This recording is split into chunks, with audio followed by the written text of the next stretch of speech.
Dear student, you are most welcome to our educational channel mechanical Pandit. और मैं आपके प्यारे पांडे सर। आज कैलकुलस ऑफ कॉम्प्लेक्स फंक्शंस में हम लोग पढ़ेंगे evaluation of real definite integral में रेक्टेंगुलर कंटूर्स के बारे में। अब देखिए, कॉम्प्लेक्स फंक्शन के काफ़ी सारे लेक्चर ले चुके हैं और लास्ट लेक्चर में हम लोगों ने बड़ा प्यारा जो है कुछ चीज़ पढ़ा था, उसको हम बताएं। उसके पहले आपको थोड़ा सा रेसिड्यू थ्योरम, क्योंकि ये जो आज का टॉपिक है बेसिकली ये रेसिड्यू थ्योरम का ही जो है कॉन्सेप्ट है पूरा का पूरा। और ये जो आपका सीरीज है बेसिकली क्या है, ये लॉरेंट सीरीज है। आपको याद होगा, एक आपको बताए थे टेलर सीरीज और दूसरा बताए थे लॉरेंट सीरीज। अब जेड कोई कॉम्प्लेक्स नंबर है और ये A0 A1 A2 ये सब जो है आपका रेसिड्यूज है, ठीक ना।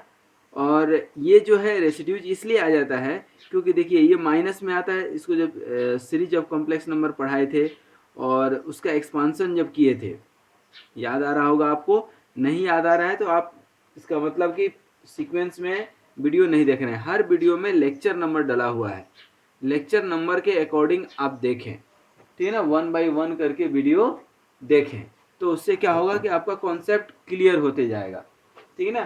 कॉन्सेप्ट क्या होगा, क्लियर होते जाएगा। तो इससे हमने रेसिड्यू निकाला था कि ये रेसिड्यू का फॉर्मूला है F of A equal to 1/2 pi F of Z D Z. ये हमने बताया था कि इसको बिल्कुल अच्छे से याद कर लीजिएगा, ठीक है। इसी के कॉन्सेप्ट पर लास्ट क्लास में हमने एक सर्कल का बताया था कि इंटीग्रेशन ऑफ यूनिट सर्कल जो है निकालते हैं तो कैसे निकालते हैं, और इसके ऊपर जो है न्यूमेरिकल भी हमने आपको कराया था। ये देखिए न्यूमेरिकल है, ठीक है ना, ये न्यूमेरिकल कराए थे। आज उसी से थोड़ा सा आगे बढ़ते हुए जो है ना ये सब न्यूमेरिकल कराए थे आपको लास्ट क्लास में। मैं जस्ट दिखा देता हूँ। और सेमी सर्किल का भी रेसिड्यू निकाल करके कैसे सॉल्व करते हैं ये सारी चीज़ें हमने बताए थे। आज जो है सेमी सर्किल और सर्किल की जगह पर क्या है हमारे पास, जो है रेक्टेंगुलर कंटूर है। अब रेक्टेंगुलर कंटूर का मतलब क्या है कि ये आपका रेक्टेंगल हो गया। अब ध्यान दीजिएगा, यहीं पे हम आपको क्वेश्चन के थ्रू समझाने की कोशिश करेंगे, ठीक है। और यहाँ पर ये जो है आपका, ये जो है आपका क्या है, 0 हो गया रेफरेंस वैल्यू। ये मान लीजिए कि पाई आई है और ये जो है आपका ये वाई एक्सिस है और डेफिनेटली ये आपका एक्स एक्सिस है। अब मान लीजिए कि एक क्वेश्चन हम लेते हैं, क्या, एक क्वेश्चन लेते हैं और इस क्वेश्चन को सॉल्व करते हैं। मान लीजिए दिया है इवेलुएट इंटीग्रेशन -∞ टू इन्फिनिटी, और ये क्या है e to the power A x upon e to the power x plus 1 dx। ये आपको इवेलुएट करना है, ठीक है। तो इसको ध्यान दीजिएगा, इसको जो है सॉल्व कैसे करेंगे। यहाँ पर ध्यान दीजिए e to the power A X E to the power x plus 1 है। तो यहाँ पर आप मान कर लीजिए कि e to the power A Z upon E to the power, इसको हम लेट कर लिए हैं, E to the power Z plus 1 equal to nothing but F of Z D Z का इंटीग्रेशन है, ठीक है ना। वेयर सी इज द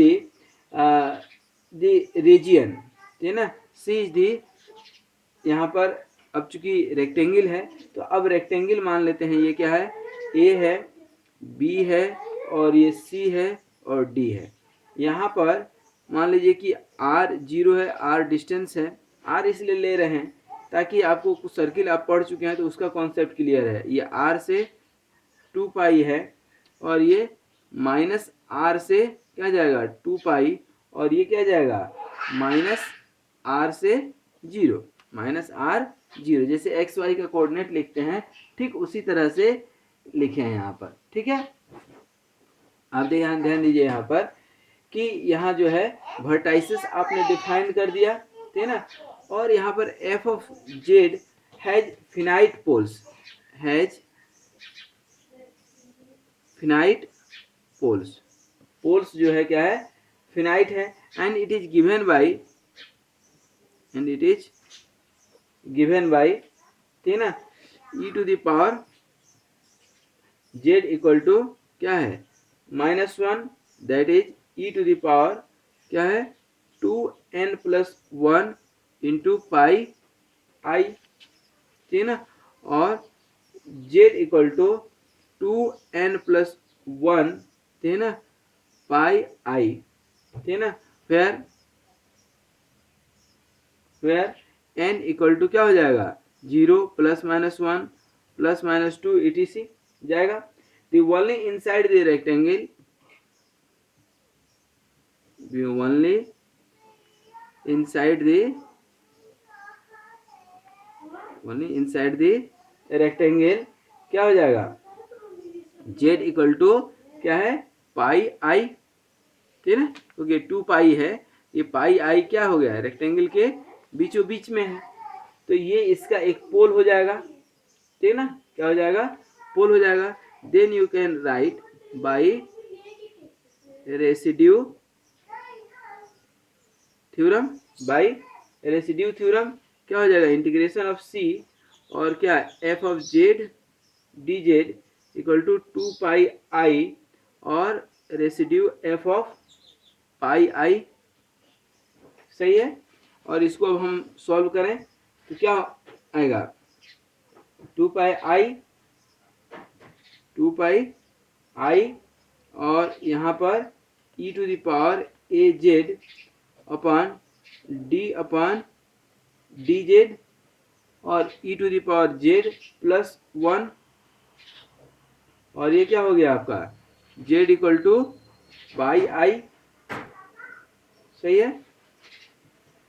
यहाँ पर 2 pi i e to the power a pi i upon e to the power क्या हो जाएगा पाई आई, सॉल्व करेंगे तो दैट मीन्स यहाँ क्या हो जाएगा e माइनस, और यहाँ पर e to the power pi I क्या हो गया -1, तो माइनस और 1 साइलेंट हो गया, तो 2 pi i e to the power a pi आई, ये आपका एक फॉर्मूला यहाँ पर निकल करके आया, ठीक है। अब यहाँ पर एक चीज़ और देखेंगे, ठीक है ना, इसी को एक चीज़ और देखिएगा थोड़ा सा, इसी को जब आप सॉल्व करते हैं, इसी को सॉल्व करेंगे जब आप, तो क्या हो जाएगा आल्सो, ठीक है ना, आल्सो इसको इंटीग्रेशन ऑफ सी को F of Z D Z करेंगे, यहाँ पर मैं लिख रहा हूँ थोड़ा सा, ठीक है ना, ताकि यहाँ समझ में आए फिगर आपको। Also F of Z D Z करेंगे ना, तो इंटीग्रेशन इस सर्किल का मतलब इस रीजियन का करेंगे तो क्या हो जाएगा, पहले तो ए से बी क्या हो गया F of Z D Z plus B C F of Z D Z plus integration of B C से C D F of Z D Z plus F of Z D Z और D A, मतलब ये A B C C D D A loop should be closed at any cost, ठीक है।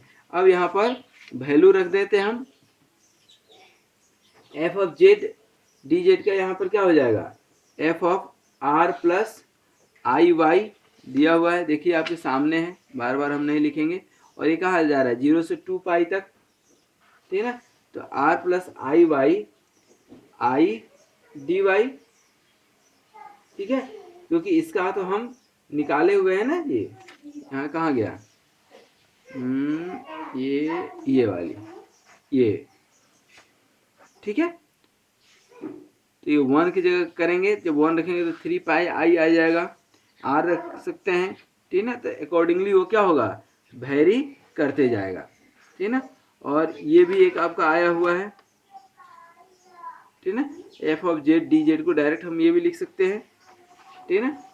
तो ये A B और A B का integration कितना है यहाँ पर देखिए आपके पास ये भी है 0 से 2 पाई, तो 0 से 2 पाई प्लस ये माइनस आर से आर या आर से माइनस आर, जो भी आप कर लें, आर से माइनस आर एक, तो ये आर से माइनस आर और F of x plus two pi I D x plus, अब कहाँ जाएगा, 2 पाई से 0, 2 पाई से 0, और ये क्या हो जाएगा, f of minus r plus i y d y plus क्या हो जाएगा, माइनस आर से आर, तो ये माइनस आर से आर करेंगे तो क्या हो जाएगा, f of x d x. Ultimately यहाँ पर अब देखिए जेड इक्वल टू क्या है, r plus i y first condition में किसके, along a b, along a b, ठीक है। और यहाँ पर z equal to x plus two pi i, x plus two pi i along किसके, बी सी के, अलोंग बी सी, और जेड इक्वल टू क्या है, minus r plus i y along, देख लीजिए सी डी, ठीक ना, और अलोंग एक्स जो है मतलब एफ ऑफ एक्स किसके, अलोंग जो रियल एक्सिस है आपका x axis d to a d a, ठीक ना। तो अब आप जैसे भी समझ लें, अब इसी को थोड़ा सा हम लोग सॉल्व करेंगे तो क्या हो जाएगा, f of Z D z for the whole given curve, ठीक ना, और यहाँ पर आई 0 से 2 पाई, अब देखिएगा ये सब आपके सामने है, ठीक ना, 0 से 2 पाई क्या हो जाएगा, e to the power a r plus i y upon E to the power r plus i y plus 1 d y, ठीक है, माइनस ये r two minus r minus, और r to the sorry minus r to r, इसको हमने change किया इसलिए minus आया है, और same e to the power A x plus two pi i upon क्या हो जाएगा, e to the power x plus two pi I plus 1 d x. उसके बाद अब इसका और इसका करें, प्लस क्या हो गया, यहाँ पर डी 2 पाई टू 0 है, 0 से 2 पाई चेंज कर देंगे तो क्या आ जाएगा, माइनस ले लीजिए इसको, माइनस आई 0 से 2 पाई ई टू दी पावर ए, इसके लिए हम लिख रहे हैं minus r plus i y, जो आपका ये फॉर्मूला निकला है ना, इसी को हम उस पे लिख रहे हैं, upon E to the power minus r plus i y plus 1 d y, और अब लास्ट में, ठीक ना, ये माइनस आर से आर क्या हो जाएगा, e to the power A x upon E to the power x plus 1 d x, ठीक ना, ये एक्स प्लस 1 है, e to the power x plus यहाँ पे नीचे ध्यान दीजिएगा, ठीक है, यहाँ पर ये एक्स जो है क्या है, नीचे है, ठीक है। अब यहाँ पर इसको अब सॉल्व कर दें, ठीक है, इसको जब सॉल्व करेंगे तो for any two complex number, यहाँ पर हम लिख देते हैं for any two complex number, for any two complex number just like Z1 and Z2, ठीक ना, ये क्या हो जाएगा, Z1 greater than equal to Z2, we have Z1 plus Z2 greater than equal to mode of Z1 minus mode of Z2, ठीक ना, so that इस तरह से लिखेंगे जब, तो so that e to the power r plus iy plus 1 greater than equal to e to the power r minus 1, also e to the power a और r plus i y greater equal to e to the power a r देख सकते हैं। For the integral of first integrand, ये जो आपको first integrand दिख रहा है उसको हम क्या लिख सकते हैं, देखिए आपके सामने लिख रहे हैं ई टू द पावर क्या हो जाएगा, ये सब मोड में जाएगा, ध्यान रखिएगा, a r plus i y upon e to the power r plus i y plus 1, ठीक है, और less than equal to e to the power a r upon e to the power r minus 1 which tends to 0 और r tends to infinity, ठीक है ना। Similarly for the second integrand third and, तो पहले तो third का हम देख लें, ठीक है ना, ये थर्ड इंटीग्रल जो इसके टर्म में है, ठीक है। थर्ड इंटीग्रांड में आप देखेंगे तो क्या आएगा, e to the power a और minus r plus i y upon E to the power minus r plus i y plus 1, ठीक है ना, और less than equal to e to the power minus a r upon 1 minus e to the power minus r, ठीक है ना, which also tends to 0 and r tends to infinity, ठीक है ना। हेंस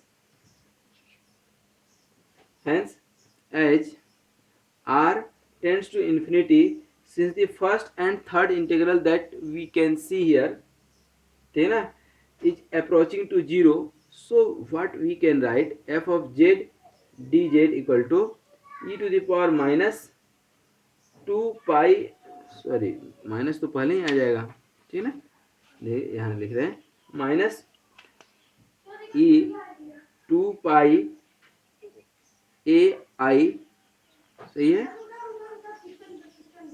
और integration e to the power A x upon e to the power x plus 1, और ये क्या आ जाएगा minus infinity to infinity d x plus minus infinity to infinity.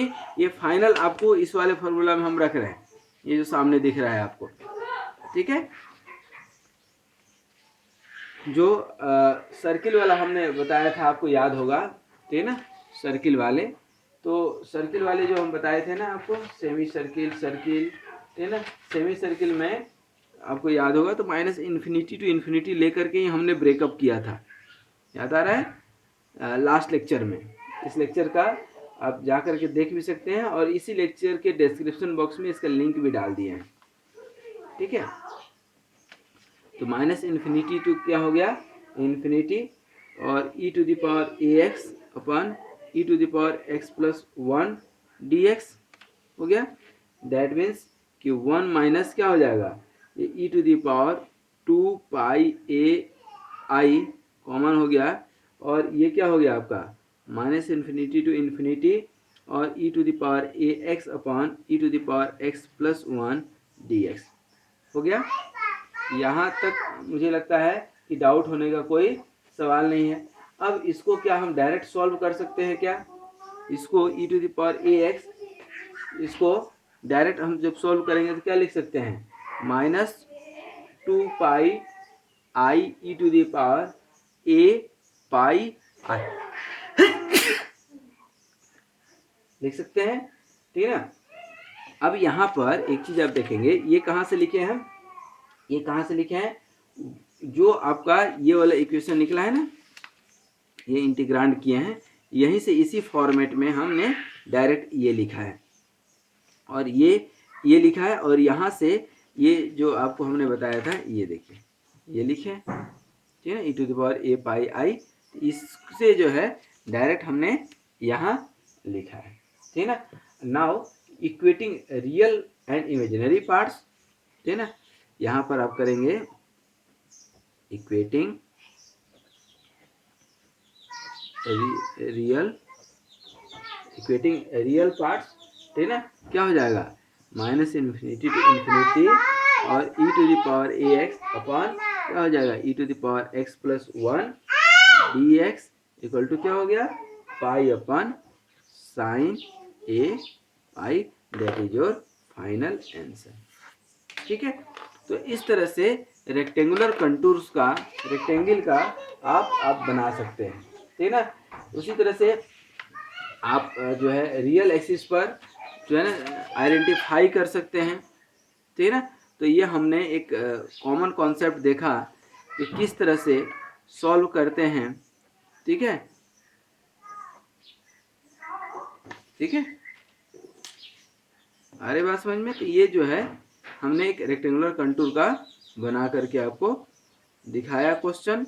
I hope कि रेसिड्यू थ्योरम और रेसिड्यू थ्योरम के concept आपको समझ में आए होंगे। आज यहीं तक, फिर हम लोग नेक्स्ट क्लास में एक कॉन्सेप्ट के साथ मिलेंगे। आज यहीं तक, ठीक है। तो once again thank you very much for watching this video. Be happy, be healthy and keep smiling. Thank you very much.